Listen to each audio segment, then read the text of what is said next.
Today we're going to be talking about energy. I think most of it's going to be about oil and natural gas by the first three speakers. Miss Molly Williamson, I think most of you know her, a distinguished scholar in residence at NUCASAR, an adjunct scholar at the Middle East Institute, former senior policy advisor to the Secretary of Energy, Deputy Assistant Secretary of Commerce, Defense, and State, and was acting ambassador to Bahrain.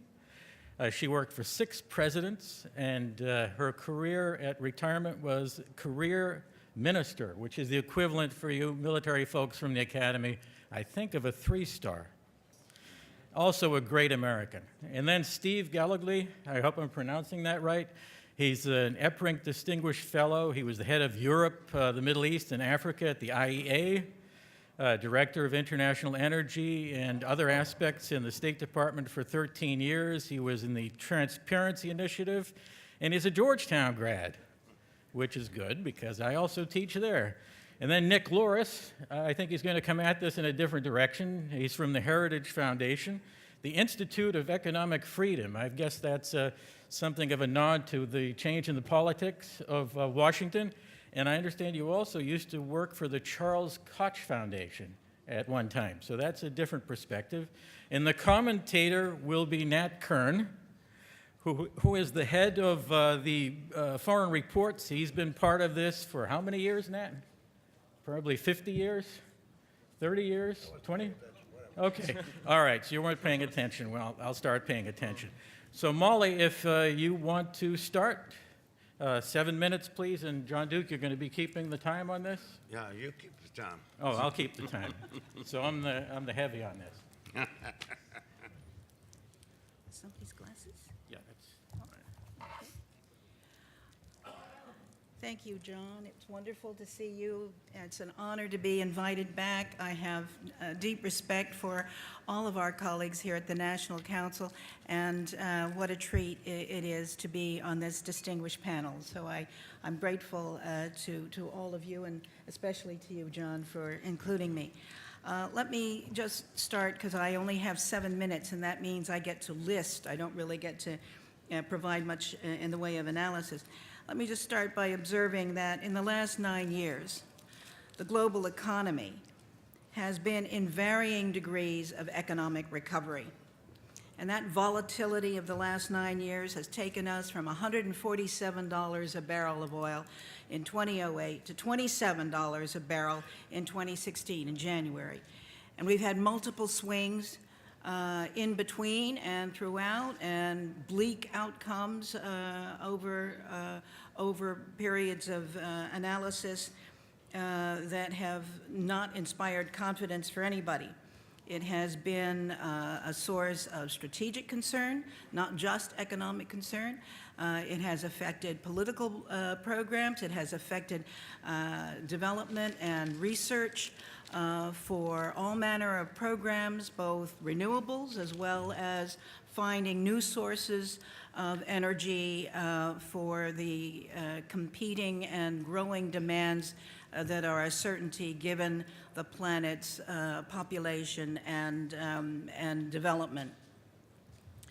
What this has meant is that the International Energy Agency, headquartered in Paris, has identified a need for more than $38 trillion for the expansion and modernization of global resource production and infrastructure to meet growing demands for ever more energy.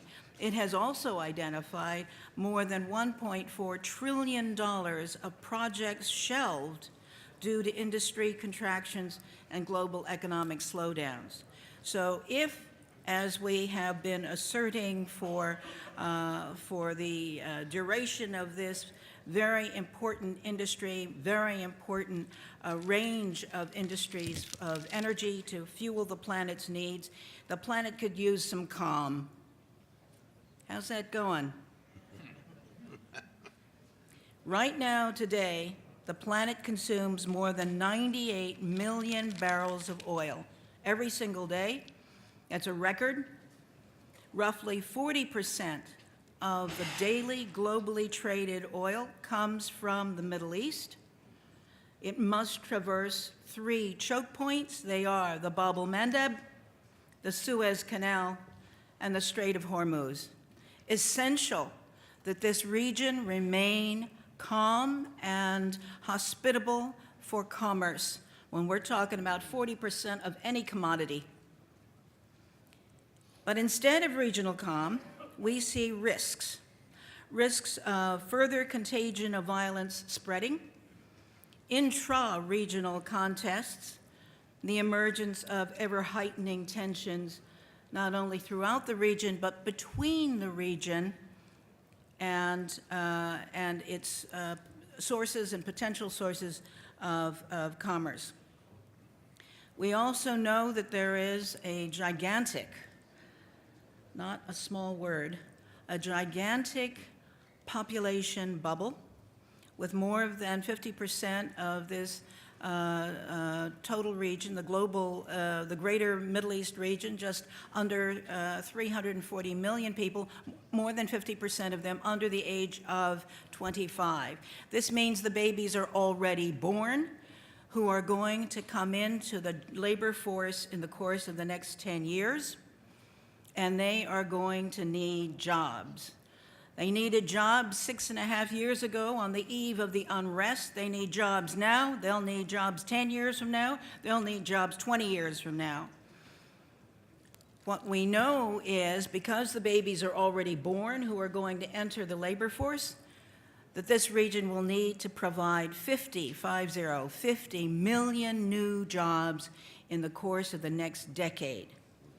As a point of comparison, the United States, with a population just under 320 million, was able to produce 9.5 million new jobs in the course of the last 10 years. You see the challenge that this region faces.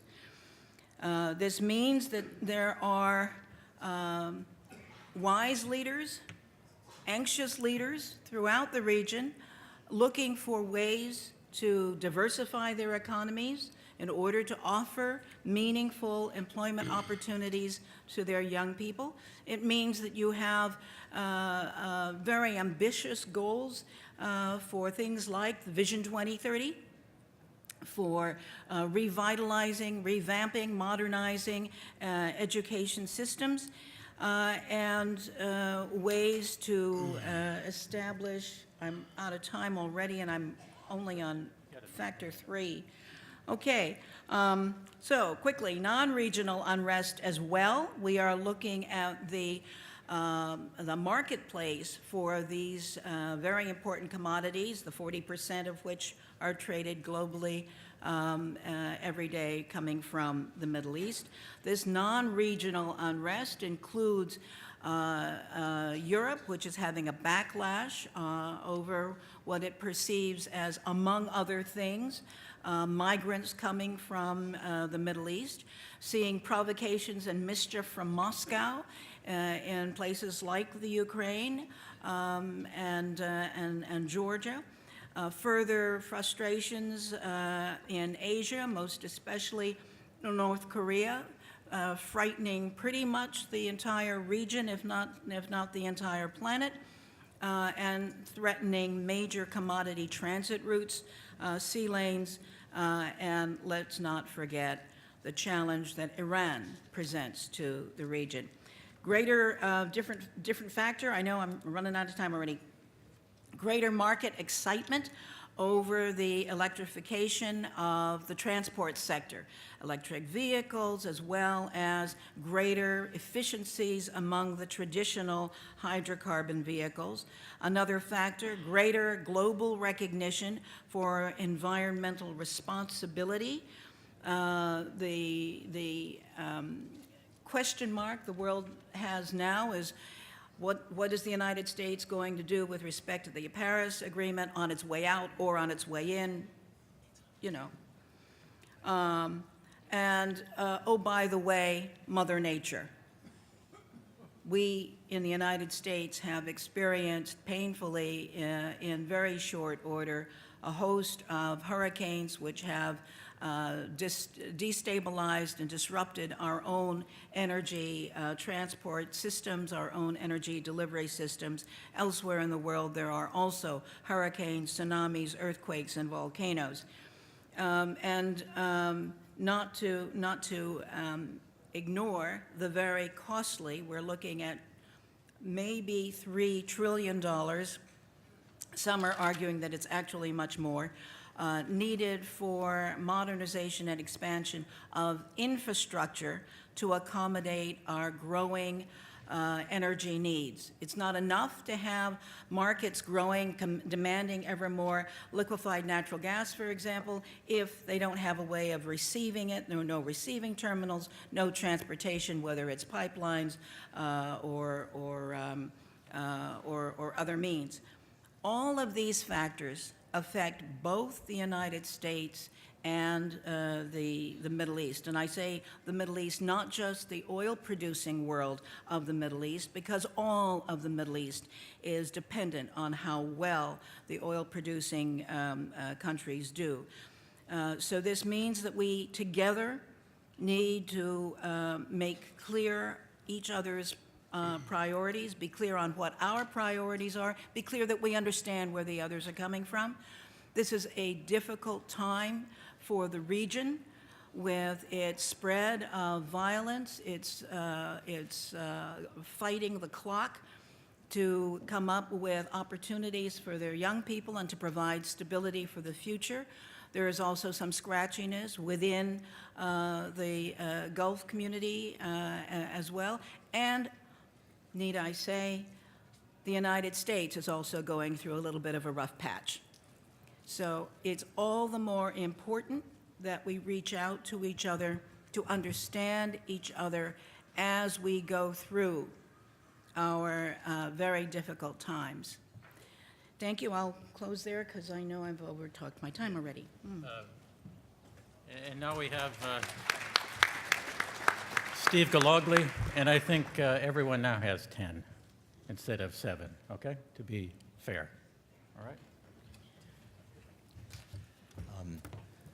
I'd like to thank the Council, and particularly John Duke, for this opportunity to speak today. I want to speak about Saudi Arabia and energy security. I think there's, in today's atmosphere, at least in the U.S., with increased domestic production, seems to be a little less attention to energy security, and I think that's a mistake that policymakers can't afford to make. Energy security first jumped into the political consensus in the 70s when, following 3 decades of rapid growth after World War II, energy consumption jumped dramatically, nothing that we've seen in recent times. In 1960, consumption was about 20 million barrels a day. By the mid-70s, it was tripled to about 60. Coupled with a couple supply shocks, that led to much higher prices, and that had some political and economic impacts, but it also had psychological impacts. And there was a sense, particularly for the post-war generation, it was the first time they felt the fear of limits. And they their politicians responded with, well, we got to fix this problem, even though they didn't necessarily understand the problem. And the best way to fix it is make it go away and promise that within a couple election cycles there'd be energy independence, which meant that basically America would be self-sufficient in oil and whatever else energy you'd use.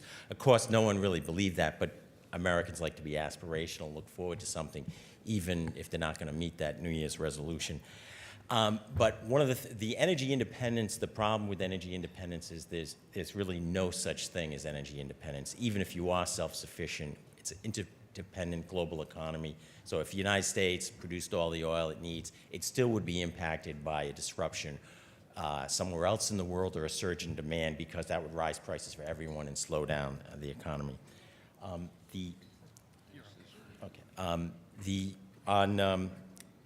As we moved to the 80s, from the high prices of the 70s, there were a lot of ups and downs. It was a pretty rocky decade in many respects. The Iran-Iraq war, the Iranian Revolution, the invasion of Afghanistan, and the hyperinflation still continuing. These were challenges that had to be dealt with. Saudi Arabia had already established itself clearly as the preeminent world oil supplier and producer, and it stepped more into that leadership role of trying to balance the market so there wouldn't be too much volatility going down, which oddly enough, it benefits producers, but it also benefits energy security in the long run because it doesn't add too much distortions that rebound later. And it also tried to tone down prices going up. Of course, in the 80s, that wasn't a problem. We moved into the, we moved into the 90s, and that started out with low prices, but quickly, that started out with low prices, but then we had the Gulf War, and there were ups and downs through that decade, and it had to be balanced in the market. Fortunately, for Saudi Arabia, beyond great endowment of oil, they had great leadership. I'd say that was fortunate for us. Their Minister of Oil for over 20 years, and very difficult 20 years, Ali Al-Naimi, was extraordinary and guided difficult times, and basically, as some people refer to, it was like the Fed chair of the oil market. And also Aramco, he was head of Aramco for a dozen years before that, and Aramco is also a model state oil company, and often equated to Statoil of Norway. So then, as the 90s ended, prices were we're starting to come, we're down and low, and people were looking forward to a quiet new millennium. But the first 15 years of this century were marked by a lot of developments, ups and downs, another Iraq war, a coup in Venezuela attempt, a strike in Venezuela, actions in Nigeria. They just kept coming, and particularly in the period 2003 to 2008, it really looked like the market was out of control. And I think if we didn't have Saudi Arabia at the time reassuring the market, taking the leadership, oil would have been the factor disrupting the global economy. We know it turned out to be something else, but it hung in there, and we finally made it through. But still, the rest, since then, it has been continued a number of, what I would say, interesting developments, surprising developments, constant changes. All the predictions in the past, if you look back, have tended to be proven wrong as you move forward. Then now, in the last few years, and I think Molly reinforced the need for the importance of Saudi Arabia and energy security. In the last few years, I think, at least from an American and a consumer point of view, things seem to have calmed down a bit with the resurgence in U.S. oil and gas production and a lot of advances on new and renewables. I think this is a moment, but we've had these moments before. Tough times are going to come, and Molly listed a number of the reasons why these things are likely. And even the things that are likely, I worry about the things that aren't on anyone's list that we've never thought of, and that's what's really hit us in the past. So there are going to be bumps in the road going forward, and oil is still important. People talking about peak oil demand. Well, oil, according to EIA reference case, 2040 will have gone up 20% consumption, global consumption, to 113 million barrels from what it was in 2015, and will continue to grow at least through 2050. That's as far as they give numbers, and it's going to be around for. It's going to be and still be the #1 energy source in the global fuel mix. So we cannot let up on energy security, and a big part of energy security is keeping the pressure on all of the above, the new and renewables, the developing, reducing barriers to sustainable energy production and trade. But what's very important is a continued strong dialogue with major producers and consumers, and that is especially Saudi Arabia. We have a strong dialogue, and we need to continue that, and we need to know that even whatever progress we make domestically, we can never become an energy island, and our future economic growth and our future energy security depends on close ties, particularly with a country like Saudi Arabia that has for 3 decades or more taken a long-term enlightened view to the oil market and served as a buffer in times when when oil was needed, and also have that spare capacity to reduce production to smooth out the curves in the oil market. And so my recommendation is that we continue that message and not forget that where we would have been without Saudi Arabia, and we will be in the future if we don't stick with that strong dialogue, and also policies like having a strong strategic petroleum reserve and emergency preparedness plans with our consumer allies. Thank you very much.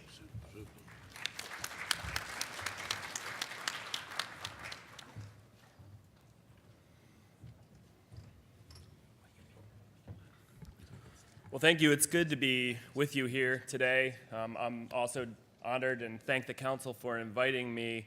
For those of you who don't know the Heritage Foundation, we are a free market think tank whose primary audience is Capitol Hill, where we promote policy ideas with the hopes of turning them into legislation in ways with regard to the energy sector that liberalize markets. So I'd like to spend a little bit of time today just talking about where our policy objectives are to capitalize on America's energy abundance, to increase that integration with global economies so we can be a supplier, so we can be an importer in ways that make sense for domestic producers, for foreign producers, that ultimately benefit the consumer and protect the taxpayer. The big focus for us is access. If you look at why the United States has been a global oil and gas producer, much of that production is occurring on state and privately owned lands. Fortunately for the United States, a lot of the shale deposits are on state and privately owned lands. But if you look at federal lands off America's coasts, where a large majority of our domestic resources are off limits to production, it's just stagnant. And so what we want to see from Secretary Zinke and the Department of Interior, what the president has talked about with regard to energy dominance, is really capitalizing and providing an opportunity to develop those resources if a commercial interest exists. Really getting that time frame down when it comes to having a sensible environmental review process that doesn't hold up these projects in the courts or in lengthy environmental review processes with multiple agencies weighing in and not having a lead agency, reducing the application for permits to drill on federal lands. If you look at the APD on federal lands compared to state and privately owned lands, the states will conduct an APD in days, if not weeks. The federal government will do it in months, if not years. It's absolutely incredible. We'd like to devolve a lot of those responsibilities down to the states if we can. That will take an act of Congress, but if the administration is committed to ensuring that we have access to these markets, that will be a step in the right direction. Access to global markets and access to exports. We were very happy that the crude oil ban was finally lifted a few years ago. We'd like to see more liberalized access to LNG markets. I think the fact that our Department of Energy has to weigh in on a project based on national interests as to whether or not we should be able to export natural gas really makes no sense. They have to go through a separate process if we don't have a free trade agreement with the recipient country. Natural gas should be treated like any other good that we trade regularly around the world. It shouldn't make any difference if we have a trade agreement or a non-trade agreement, so long as it doesn't threaten national security, which it wouldn't. In fact, it would improve national security by increasing access, increasing choice. It would make countries less dependent on any one supplier. That's the importance of an integrated energy market. Access to coal exports, access to technology transfer. I think one really important prospect the United States has is our Department of Energy national labs, and they have a fantastic amount of basic R&D. How do we allow innovators working at the labs to push those technologies out to the marketplace? How do we allow the private sector, whether it's a domestic company, whether it's a foreign company, to see what's going on in the national labs, to see if there's commercial opportunities, because these lab operators, they're scientists. They're not necessarily thinking like entrepreneurs all the time, and they do good work in tech transfer already and getting patents, but they could be doing so much more. And so how do we liberalize our national labs in ways that can spur innovation in conventional fuel technology, in nuclear energy technology, and in renewables? I think there's a big opportunity there. With regard to nuclear, again, we have an antiquated regulatory system that stifles innovation and competition. People have been saying with cheap natural gas that nuclear is dead. It might be, it might not be. I don't think we've really had an opportunity to see what nuclear energy can do in the United States, because the Nuclear Regulatory Commission is geared towards licensing and permitting large light water reactors and really are casting the innovative small modular reactors off to the side. And so if we can have a separate and new permitting process done by the NRC that allows for the permitting and licensing of new technologies, you might actually see some competition within the nuclear sector and spur even more innovation there. Looking at the regulatory regime, this has been something that President Trump has been adamant about, not rolling back regulations to a point where we're going to see environmental degradation, but looking at what regulations have increasingly high compliance costs and diminishing marginal environmental returns, almost to a vanishing point. I think because the way that our Clean Air Act is set up, where the agency is required to look at emission standards every 5 years or so, they don't necessarily look at the outcomes in ways where the direct benefits outweigh the compliance costs of these regulations. So when the Trump administration is talking about rolling back regulations, whether it's the Clean Power Plan or the new source performance standards for power plants that would effectively ban the construction of new coal-fired power plants, I don't see a way in where we're going to somehow end up like China. That's not where our air quality is going. It's about making sure we have sensible regulations that are outcome-based. And lastly, looking at energy subsidies. This has been a big push for the Heritage Foundation, is eliminating energy subsidies for all sources and technologies for a few reasons. One, there's a huge market demand already out there for energy. We don't need to subsidize it in ways where you're either promoting the development of politically preferred technologies that can't stand on their own 2 feet, or you're subsidizing very wealthy companies that don't need the taxpayer support. If there's innovative, good ideas out there, we should be looking at what regulatory barriers we can break down in ways that spurs innovation and competition in the energy marketplace, not creates a dependence on the federal government. And I see energy subsidies as a way and a big problem in terms of stifling energy innovation, because not only does it shift public finance to these projects, but it also shifts a lot of private finance to these projects. If you look at the companies that failed, something like Solyndra, where we lost $500 million of the taxpayer money, $1 billion also was lost from private investors. And there's a huge opportunity cost there where private investors are shifting their money to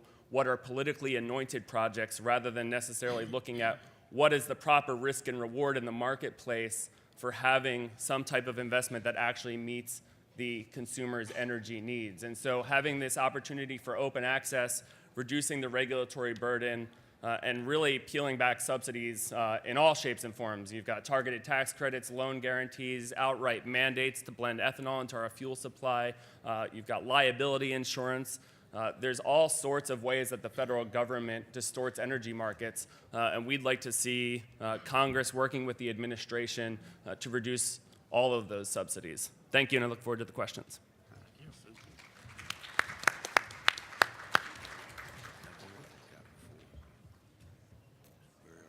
All right, I'm going to switch gears a little bit here, not talk about oil and gas, even though most of you are used to me talking about oil and gas markets, particularly LNG, if you've been to these in the past. I'm going to talk about the rebuilding of Libya, Syria, and Yemen with renewable energy, microgrids, and energy storage.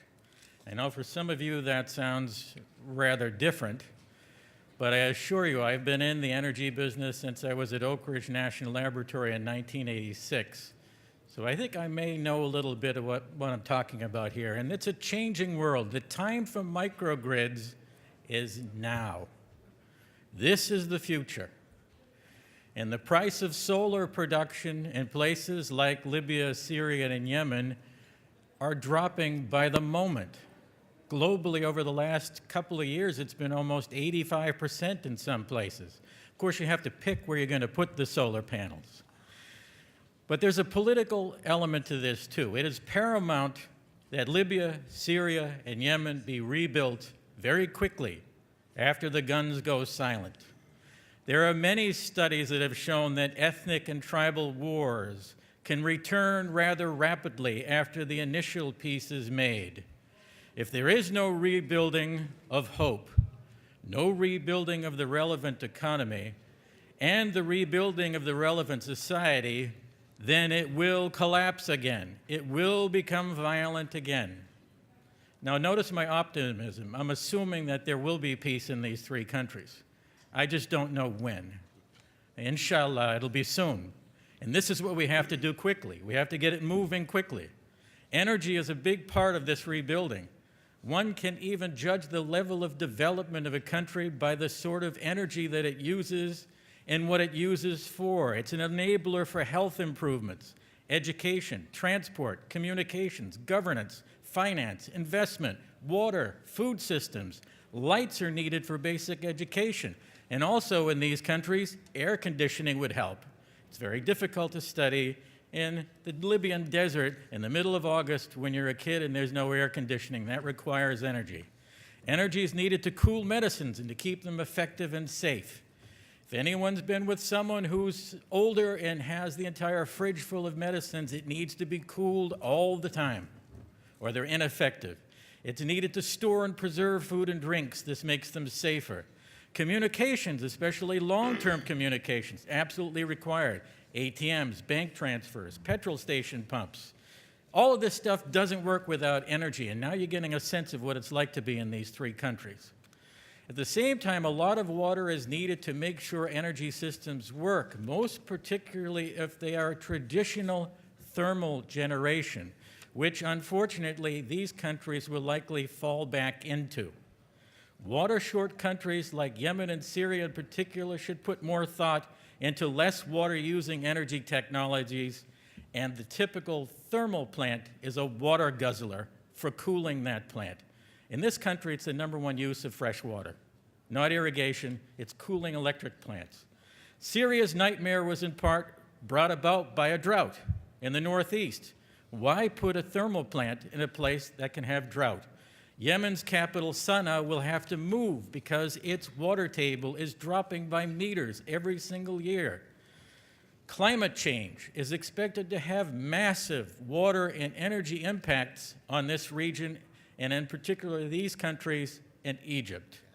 Libya has a massive water reserve underground called the Great Nubian Sandstone Aquifer, but this is non-replenishable and it's fossil water. For all three countries, renewable water-thrifty technologies would be best, especially those areas away from the sea and even near rivers. You can't rely on the river flows of the Tigris and the Euphrates. It has been in decline over the last few decades anyway, and there are a lot of demands from the north. These people in these countries have lived too far and too long in fear, desperation, and literally in the dark. Energy is the critical infrastructure of any nation to rebuild both the hard and soft infrastructure of those countries, the economy and the society. Also, energy systems are systems within systems, connected with other systems, nested in other systems. But if you have microgrids that aren't connected with pipelines and other sort of what I would call extraneous and targetable infrastructure, you're more secure. Nexus thinking is required here. If we're just thinking about electricity, we're going to miss the point. Also, if you're going to be building microgrids, people will get jobs. They will get skills. They will get education. And if you have companies like one represented by the gentleman right over here, Shihab Karan, doing work in the Middle East, there should be offsets. You should be hiring some of the people in these countries and train them. I know you know that. And that's part of the whole thing here. Get them educated. Start an education program for renewables. Educate people on energy. More effort has to be done on demand management as well. So what I propose is a significant part of the rebuilding of these countries be based on microgrids connected to but disconnectable from larger grids, and that the energy sources be mostly renewables. For the oil people in the room, that causes a little nervousness. But the future for rebuilding in unstable places where there is conflict will be in renewables and microgrids. Let's not make the same mistake we made in Iraq and so many other countries.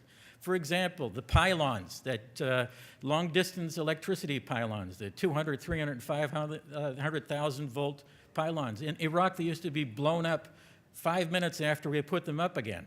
With microgrids, you don't have that problem. Also, it's more protected from cyber issues. If these are separated out, not connected with the computer systems throughout the country or the world. The general, centrally commanded electricity system is cyber vulnerable. The most cyber attacks in this country of any industry are in the electricity industry.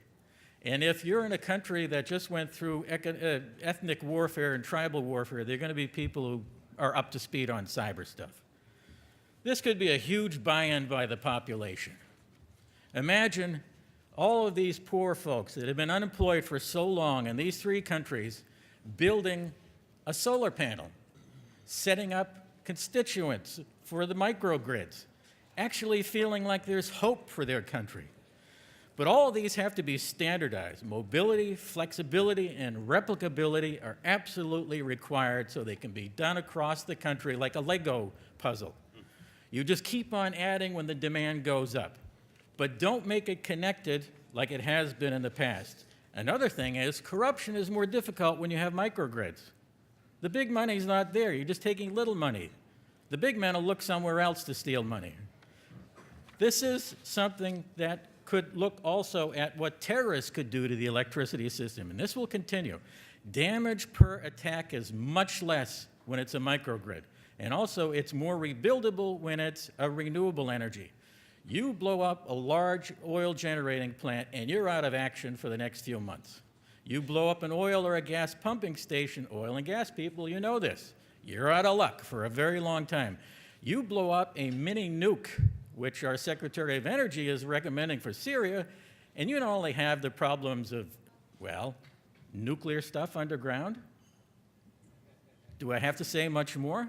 I consider that one of the most absurd propositions about the rebuilding of these countries ever. But absurdity has become the norm in this city, so I won't repeat the others. Jobs can be produced from this, training can be produced from this, hope can be produced from this, and this is not rocket science. This is simply getting their countries and their people back on their feet with renewable and clean energy. Doing well by doing good. Doing well by doing good. You know, it could be U.S.-Arab relations will be much improved if instead of bombing the Arabs, we help them rebuild. How's that for a concept? Thank you. All right, now we'll go into the question and answer session. Maybe I'll bring them up here and read them off, and you can take these things on as you think appropriate.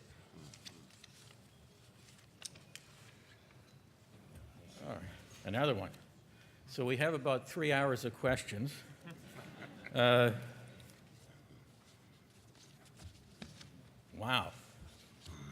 Okay. This is, I guess, to everyone. What are your forecasts for the future of the Iran deal? Saudis in the room begin grimacing. And how will it change power dynamics for energy exporting states in the Gulf? Oh, I'm sorry. Nat, you should be saying your end of the bit. You want me to moderate? Yeah, you can moderate. Yeah, why don't you do that? Yeah. You want me to stand up and Yeah, I moderate? think you should, yes. Instead, yeah. And comment, add Yes, I'm sorry about that. express substance. Yeah.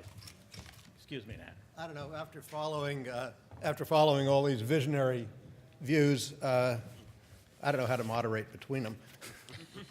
But what I thought I'd do is just go over something real quick.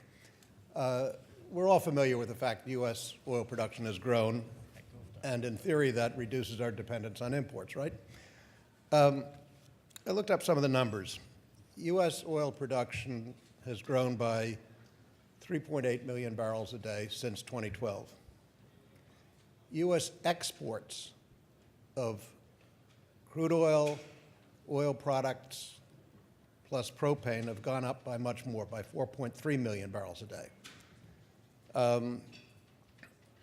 Our imports are down a tiny bit, maybe 10% since 2012, imports of crude oil. But our imports of crude oil from the Arabian Gulf are up from 18% to 22%. What's happening is pretty simple. We've got a very robust, well-equipped refining industry in the United States, can handle any kind of oil, and it pays for them to import cheaper oil that is cheaper because of its sulfur content or gravity. And it pays for U.S. producers to export their oil to other regions where their refineries are less capable of transforming it into useful products. So as 40 years after the Arab oil embargo, a lot of people are very satisfied that we've reduced dependence on foreign oil. But in fact, the way the free market works, we're still using a lot of foreign oil for good purpose. We make money. We turn it into light product and sell it to people, particularly in South America, where they have difficulty refining it into the products they need. So this is sort of the free market at work, as opposed to the concept of autarky, where, oh God, we don't want to depend on anybody. The free market has imposed an interdependence, a growing interdependence, between the U.S. oil industry, including the refining and production, and the rest of the world, which I think is darn good. The kind of example that I explain to young kids is it's good. The United States is the largest exporter of raw cotton in the world. We're the largest importer of finished cotton goods. What's wrong with that? There are people in Malaysia or wherever, they sew up our cotton and return it to us as T-shirts or the shirt I'm wearing. Perfectly good. It's a good use of their labor, our efficient agriculture, and it trades back and forth. So it would be a shame to try and end our dependence on imported cotton goods. It'd be idiotic. So I think as we look out at some of these questions, we're watching a free market, very sophisticated free market working and creating greater interdependence, particularly with Saudi Arabia and the imports from the Gulf, and the U.S. industry. And I think that's a darn positive outcome. That's me. Thank you. Again, sorry about that. Sometimes I'm an absent-minded professor, but that worked out. All right, so we have some questions. Back to the Iran deal. Does anyone want to handle the Iran deal and what this might do for oil markets? Anyone? Why don't you take a stab at that? Want me to take a stab at that? Yeah.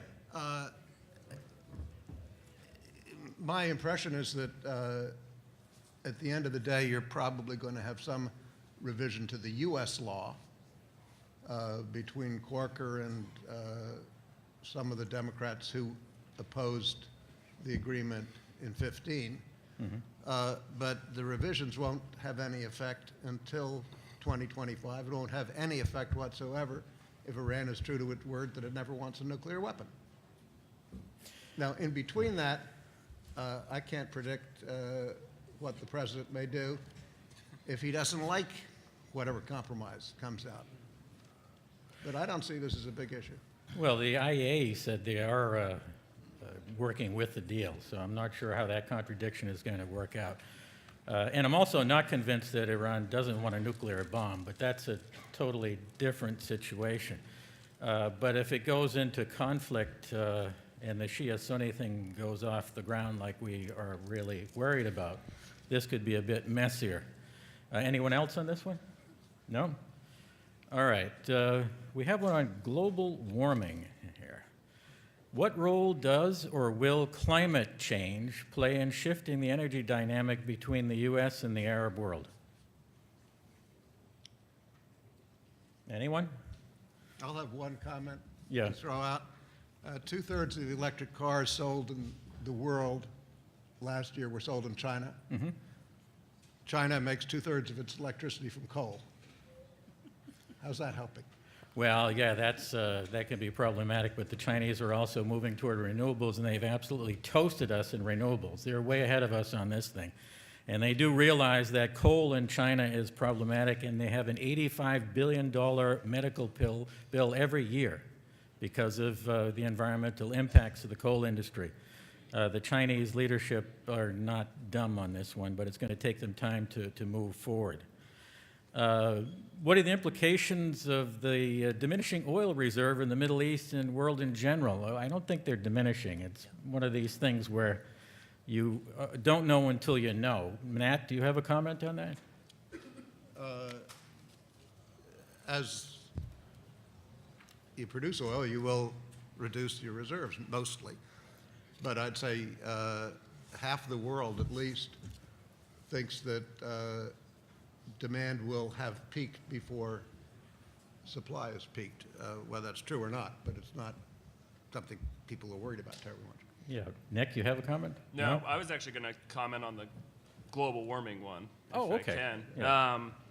I don't know if it'll have much impact other than kind of the status quo is the way I see it. I think a lot of people made a big deal about Paris. But if you look at Paris, there's no legal obligation to make commitments. A lot of the developing countries you perpetuate the status quo. When it comes to coal-fired power plants, there's 1,600 coal-fired power plants being built around the world. I do think we need to address the real environmental, the near-term environmental problems that China is facing that don't have anything to do with CO2, but the black soot and the carbon that is emitted from coal-fired power plants. That's a pressing issue. Solving energy poverty is a pressing issue, and I don't think these developing countries necessarily going to care all that much where they get their energy from, as long as it's affordable, reliable, and robust. I think it's going to be a combination of factors. Certainly renewables are going to continue to penetrate the market, but I think we should be looking at an all of the above approach that ensures we eradicate energy poverty before anything else. I'm surprised at the all of the above. That was an Obama viewpoint. That was subsidize all the above. We I want see. the market to determine. That all is the different. above. Yeah. But the microgrids I talked about are the place that uses the most are in Alaska and in islands, Caribbean, also South Pacific. So this is a really tough one. Do you have any comments on the ones that? I would just add that it was a Saudi oil minister several decades ago who observed that the planet didn't come out of the Stone Age because we ran out of rock. The technologies are bringing along not only conventional hydrocarbons, unconventional hydrocarbons, but being extremely innovative and contributing to the world of renewables and alternatives. I would agree on I would agree on the resources under the ground. I think the risks to oil in the future, why we have to be careful, are above ground, not below ground. Right. Well, the political risks, the ethnic tensions, religious tensions. But also, one thing that I tell my students both at Georgetown and NDU is you don't know until you know. A few years ago, we thought that we'd be running out of oil, and the big discussion was peak oil. And then there was a new technology that was pushed by one of the most impressive people in the industry for many years, George Mitchell. He was a poor student at Texas A&M, not having money, with full scholarship, but he was just bullish about this. I met his granddaughter in Ditchley, England 3 years ago, and she's sitting on a $5 billion trust fund. From a poor student at Texas A&M and the full scholarship to a $5 billion trust fund. Now that's America, all right? That's also the oil industry. You don't know until you know. How much do we know is actually in the ground in the U.S.? We have not a clue. How about deep water offshore? We haven't a clue. We probably have enough oil in the world that we could burn this stuff for the next 300 years. 400 years, 500 years, depending on the price. Price goes up, reserves go up. Technology change, reserves go up. It's a complicated picture. But speaking of a complicated picture, how should the United States respond to the tensions rising around oil in the context of the Kurdistan region. Anyone? Steve? Well, I think that's a consequence of choices made in the past that open up a Pandora's box. I think it's something, I don't think there's any one simple solution, but it has to be handled very, very carefully, and it's going to be difficult. This was a problem that was seen right from the beginning of the Iraq War, and unfortunately, I don't think it's going away soon, but it has to be handled very, very delicately and long term to try to find a solution that can work. The original Constitution almost was contradictory about oil, had two different articles that contradicted each other. So there's some questions about the oil and transit rights, but I think the best solution is a functional central state, effective state in Baghdad. That it's easy to hold a nation together when you have an effective government that it's the alternative. And so we have to keep pushing for an effective government in Baghdad. Well, it's interesting you mentioned the Constitution. I was part of the negotiation for the oil context of the Constitution with PILPG. And we had all the groups in one room, and we could not get anyone to agree on anything after a 6-month period, which was an interesting moment for all of us. And it is very vague. It still remains vague. But also, my guess with the Kurds, they left a little too quickly. I have a feeling this is a setup. The Kurds don't back down like they've done in the last few days, easily. They're coming back. It's a matter of time. Peshmerga means fight to death. Fight to death soldiers leave when they know they can't win, and they come back. Mark my words on this one, folks. Molly? No comment?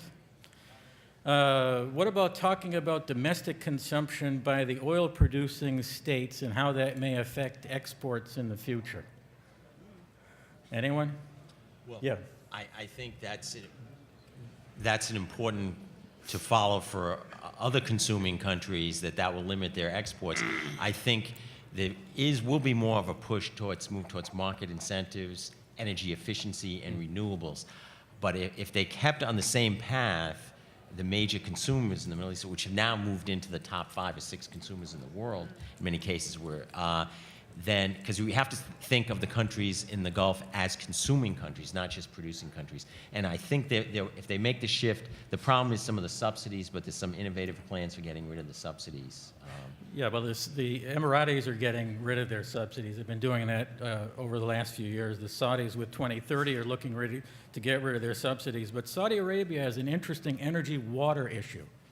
They're using about 3.5 million barrels to 4 million barrels a day to produce fresh water. If they continue along this trend by 2050, they won't be exporting oil. So this is a huge difference. And their water is heavily subsidized. Yeah, and the water is subsidized, the oil is subsidized, the food is subsidized, and there you go. Nat, do you have any comment in this? Couple of things. Sure. They did some price increases on Yeah. consumer petroleum products like gasoline, and that demand is pretty flat. Yeah. Demand for diesel has been declining because of low economic activity. They're burning more fuel oil in the Western Province in lieu of crude oil, but they've made quite a bit of progress in reducing the use of oil or oil products to make electricity and shifting more to the gas that they've been able to develop. I wouldn't be surprised if they look to imports of LNG, because that's cheaper than fuel oil now, even from the U.S. So they've got quite a bit of room to reduce their use of petroleum. Well, even on the waterfront, they're turning toward CSP, concentrated solar, and other potential I don't know ways where of- you get the number of 3.5 million barrels. Yeah, this is out of a World Bank report looking It's at wrong. Well, then we'll have to check into that and have a debate no, it's- over a cup of tea, Nat. No way. Anyway, Nick, No, I'm good. nothing? Okay, there was a Palestinian session right before this. Question, why aren't we drilling the Palestinian gas and bringing it ashore? Now, that's a question. Anyone want to touch that one? It's the politics. The politics, of course. It's interesting how some of those gas fields, the border of the gas fields are kind of defined by the borders of the countries. And the borders of the countries are defined by whom? I don't even have to say it. Might makes right. I don't really have to repeat that too often. Where is China in the energy system of the Middle East? Its investments, its demand, its incursion into the region. China is interested in the Middle East for business. The Russians are interested in the Middle East to cause trouble. And we're interested in the Middle East because we don't know what the hell we're doing. All right, anyone want to answer that? Nick, no? China? I mean, I think you're spot on. I think they have a lot of investment opportunities, and they want to have a grapple on energy investments, not just in the Middle East, but in Africa and Latin America, and they're going to use their power of investment to grapple as much as they can. I don't know what that ultimately looks like with foreign ownership investments, but given the way they heavily subsidize their energy within China, I think they could potentially be a pretty big global supplier and a global investor if open markets allow them to be. Well, the focus on open markets is clearly one of the important themes of this session, and certainly the many countries in the Middle East are getting with the program on that, understanding that the subsidies actually cost them more in natural resources by not pricing things properly. But also there's that tension in the Middle East. If you take the subsidies off, the streets might get rather explosive. However, the subsidies have been taken off in Egypt and the streets have not been explosive. So there are probably other factors in there and things have happened differently than when the IMF asked that to happen in 1977 and the place just blew up. So why don't we just have a wrap-up comments from each, and we can start with Steve. Well, I just wanted to reemphasize the point I made. I think all the presentations today emphasize the importance of sticking to this all-of-the-above approach on energy and energy security. And the important thing is it's what we did 10, 20 years ago that shapes the energy world we're dealing with today. And so we have to take the moment and try to kind of make the change so 5, 10, 15 years, the situation would not necessarily be a lot better, but better than it otherwise would be, particularly if we face a crisis at the time. So there's never a moment to step back, and the worst time to work on energy security is during a crisis. It's better when you're not in the midst of a crisis. Thank you. I'd like to emphasize that point that Steve just made. I don't think it's possible to understate the importance of both recognizing the role of energy as this planet struggles to a path for greater stability and opportunity for the future, but recognizing how important it is that it involve and be recognized as an interdependent problem and an interdependent issue. We need long-term planning, long-term commitment, long-term investment, and that's very, very tough for people who worship at the Church of Re-election. Nat, I don't have anything to add. you have nothing to add to that. Nick? Yeah, I'll just say, you mentioned, you don't know until you know, and that's true except for politicians. They think they know all the time, and that's what has given us a lot of bad energy policy in the name of ending dependence on foreign oil, of shifting to renewables, getting 5 million electric vehicles on the road. It gave us the renewable fuel standard. So it's important to look at trends to guide public policy. It's important to plan for the future, but there's better ways to do that than trying to outsmart the market with mandates and subsidies and regulations. And I think that's what we're going to be encouraging as we move forward with U.S. energy policy. All right, I suppose I have some time for a wrap-up. There was a famous physicist who said the following: the way of thinking that got you into the problems you're in right now will not help you in getting yourself out of them. In the Arab world, in the Middle East, people have to start thinking differently, politically, economically, energetically. And if they don't, there will be a repeat cycle of what we have been seeing for the last 60 years. Energy is going to be a big part of that new thinking, and it's going to help with diversification in the society and the polity as well. Because if there's one thing that concentrates power, it's concentrated resources. Democratize energy, move forward, increase the education of your people, increase the human capital, and watch this place take off. Thank you.